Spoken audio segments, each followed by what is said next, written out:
Hey guys, back with another video, BT3D episode 13.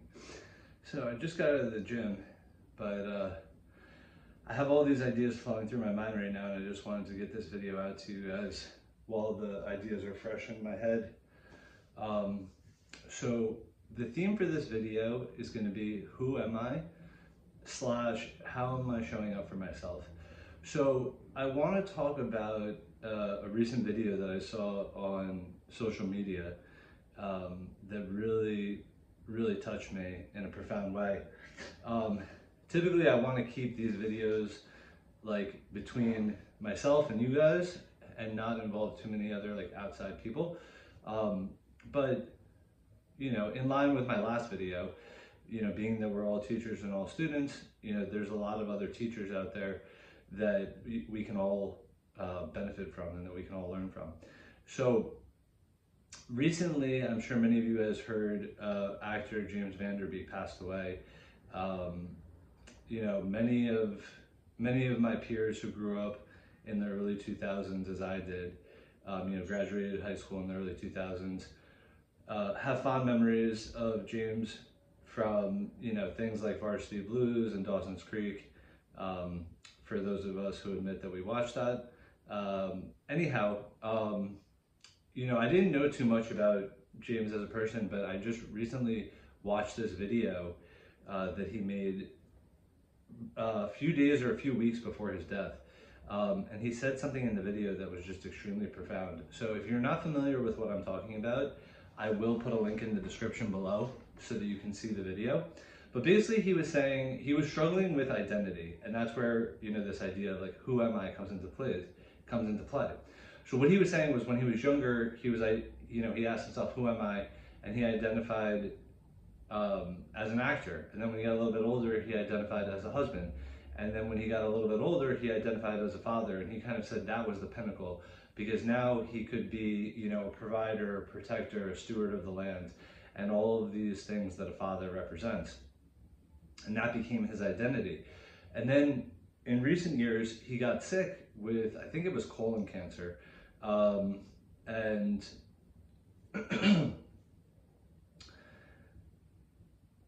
basically, he could not show up as a father anymore because he was not strong enough to be a provider, a protector, or even a steward of the land. And then he said he was meditating, you know, after coming face to face with his own mortality. And he was kind of meditating on this question of who am I, who am I? And he said he got the answer back that I am worthy of God's love.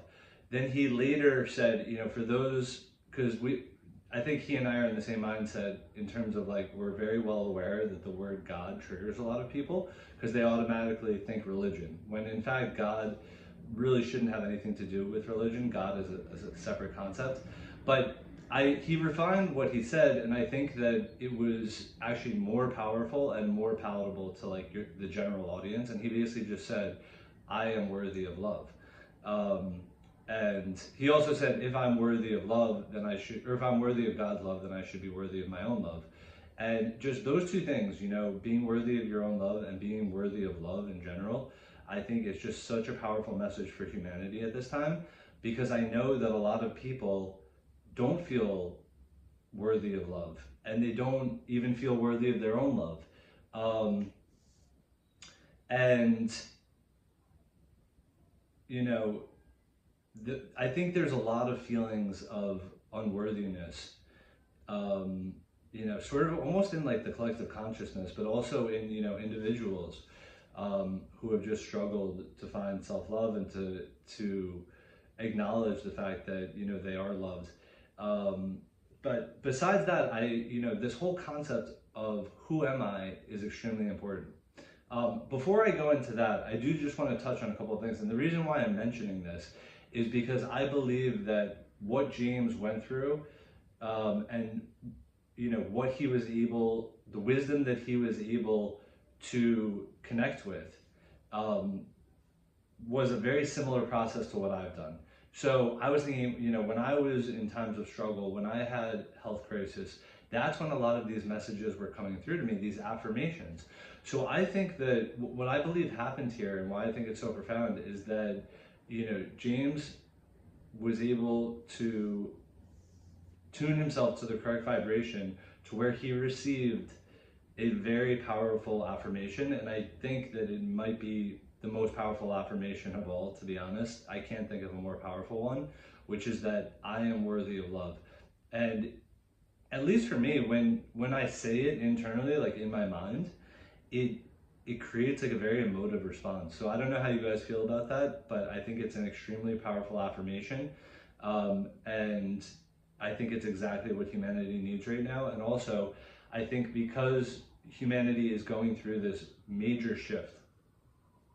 I was just talking to a friend at the poker table about this the other day, and I know I've spoken about this shift in previous videos, but basically, for any of you guys who are not kind of aware of what I'm talking about, it seems that there's a very strong vibrational shift occurring on the planet right now, where people are basically entering a higher state of consciousness.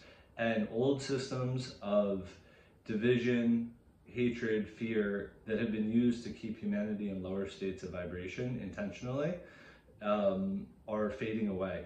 And the dark forces that control our world, and I know I'm going to sound like a conspiracy theorist here, but it's true. There's been a very dark force that's controlled our world for a long time now. They are finally starting to lose power. And this is sort of like a natural, I think, side effect of the fact that humanity is raising its overall vibration, and why I think that it's so important for all of us to try to maintain as high a vibration as possible. That's really the greatest thing that we can do for each other and for the world as a whole. And that's part of why I'm making these videos. I did want to say one thing too about, in general, just me making these videos. I just want to say that it's very uncomfortable, to be honest, to be making these videos, because I'm very aware of how I'm going to be perceived by some. And it's quite uncomfortable to put myself out here in the way that I've done. And I'm sure some people are gonna think that I'm crazy. A lot of people are not gonna understand the messages that I'm trying to convey. But you may ask, why am I still doing it? Even though it's an uncomfortable thing to do. And the reason why I feel that I'm doing it is because I believe that it's my sacred duty to share these messages with the channel and with all of you guys. As it's been a blessing and a gift for me to receive the messages that I have and the affirmations that I have and the wisdom that I have.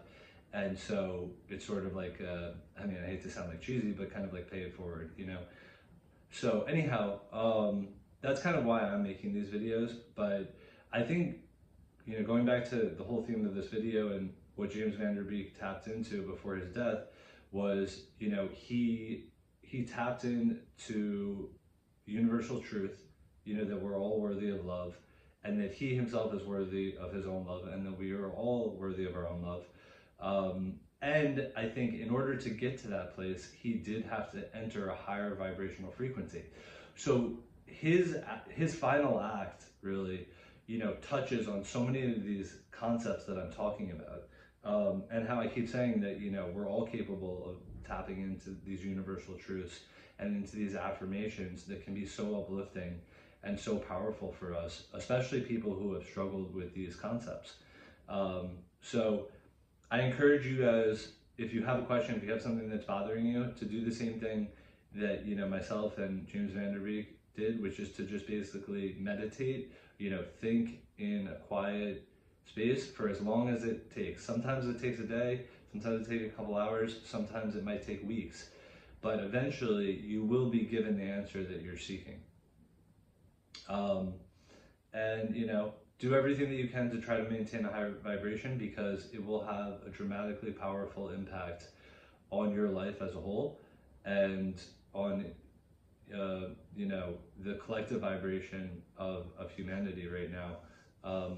And you'll be surprised too, when you do maintain a high vibration, it can be quite shocking how everything starts to fall into place, and all of these things that you thought like you may never get just start appearing in your life. So in an effort to keep this short, I will end the video there, and I'm going to touch base on some more of these concepts in my future videos. As always, hope everybody enjoyed the video. Please comment, like, share if you enjoyed it, or if you have any questions, please put them in the comment section below. Again, I'm going to post a link to the video that I'm referring to by James Vanderbeek in the description below. Hope everybody has a good day.